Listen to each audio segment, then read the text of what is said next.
মিশ্রণের এই টিক্সটি জানলে তোমরা মিশ্রণের অঙ্ক ম্যাজিকের মতো সমাধান করতে পারবে। দেখো এখানে অঙ্কটা কি দেওয়া আছে। একটি পাত্রে 50 লিটার দুধ আছে। যদি পাত্র থেকে 10 লিটার দুধ তুলে নিয়ে তার পরিবর্তে সমপরিমাণ জল মেশানো হয়, যদি এই পদ্ধতি আরও 2বার করা হয় তবে পাত্রে দুধ ও জলের অনুপাত কত হবে তোমাকে নির্ণয় করতে হবে। তোমরা কিভাবে করবে দেখো, প্রথমে পাত্রে কত দুধ ছিল না 50 লিটার দুধ ছিল, সেখান থেকে তোমরা কত তুলে নিচ্ছ না 10 লিটার তুলে নিচ্ছ। এটা ক্যালকুলেশন করলে কত পাচ্ছ না 1/5 তুলে নিচ্ছ। মোট পাত্রটার পরিমাণ যদি আমরা 1 অংশ ধরি তাহলে 1 থেকে 1/5 বিয়োগ করলে কত পাবে না 4/5। এবার দেখো এই পদ্ধতি কবার করা হচ্ছে না এখানে 2বার এবং আগে 1বার, তাহলে মোট কবার হলো 3বার।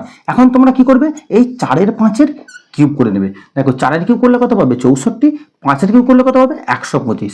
এই 64টা কি না পাত্রে তোমার দুধের পরিমাণ এবং 125টা কি না মোট মিশ্রণটার পরিমাণ। এবার তোমাকে কি নির্ণয় করতে বলেছে না দুধ এবং জলের অনুপাত। তাহলে এখান থেকে আমরা বলতে পারি দুধ এবং জলের অনুপাতটা কত হবে।